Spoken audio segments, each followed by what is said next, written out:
देखिए आज कुछ बहुत महत्वपूर्ण फैसले हमारे हुए हैं। विशेष रूप से ब्रुकफील्ड के साथ हम लोगों ने आज जो एक फैसला लिया है उसमें ब्रुकफील्ड ये करीब 20 लाख स्क्वायर फुट एक जीसीसी तैयार कर रहा है। ये एशिया की सबसे बड़ी और शायद दुनिया की भी सबसे बड़ी जीसीसी होगी। इसमें करीब 15,000 लोगों को डायरेक्ट एम्प्लॉयमेंट मिलेगा और 30,000 लोगों को इनडायरेक्ट एम्प्लॉयमेंट मिलेगा।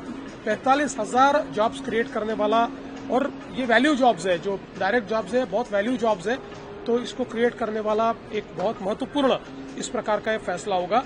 इसके साथ साथ फेडेक्स, जो दुनिया की लॉजिस्टिक्स की एक सबसे बड़ी कंपनी के रूप में जिसको देखा जाता है, वो भी अपनी जीसीसी और उसके साथ साथ एक प्रकार से उनकी कंप्लीट इकोसिस्टम वो भी मुंबई के आसपास मुंबई पुणे कॉरिडोर में करने का विचार कर रहे हैं। चूंकि न्यू मुंबई एयरपोर्ट ने लॉजिस्टिक्स के लिए एक नया एक जरिया खोला है, तो उसको लिवरेज करने का उनका प्रयास है। उनके साथ भी हमारी बातचीत हुई है।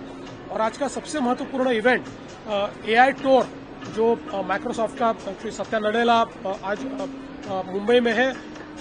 अभी उन्होंने प्रधानमंत्री जी की भी मुलाकात की है। उनके साथ भी जो उनका कीनोट एड्रेस था उसमें मैं हाजिर था। उसमें उन्होंने महाराष्ट्र के साथ जो हमारा उन्होंने एक क्राइम AI OS तैयार किया है, जो प्लेटफॉर्म तैयार किया है, मार्वल के नाम से हम लोग उसको चलाते हैं। एक बहुत ही सक्सेसफुल केस है। उस केस को उन्होंने शोकेस किया, उसका वीडियो भी उन्होंने शोकेस किया। उसके बाद उनके साथ मेरी 1-on-1 मीटिंग भी हुई।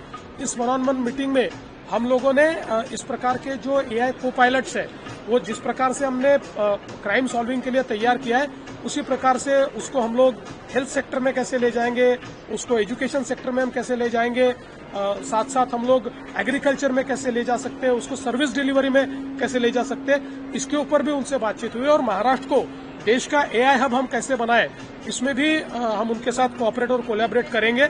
और उसके साथ साथ आप अगर देखेंगे तो ऑलरेडी उन्होंने ये कमिट किया हुआ है कि भारत में, अभी प्रधानमंत्री जी को उन्होंने कहा कि माइक्रोसॉफ्ट की आज तक की सबसे बड़ी इन्वेस्टमेंट $17 बिलियन की वो भारत में करने जा रहे हैं। तो हमने उनको ये रिक्वेस्ट की है कि भारत में जब वो कर रहे हैं तो महाराष्ट्र एक प्रकार से टैलेंट पूल है, इसलिए महाराष्ट्र का विचार करें। उन्होंने कहा कि निश्चित रूप से महाराष्ट्र उनके एजेंडा पर है और जो लोकेशंस वो तय करेंगे उसमें महाराष्ट्र होगा।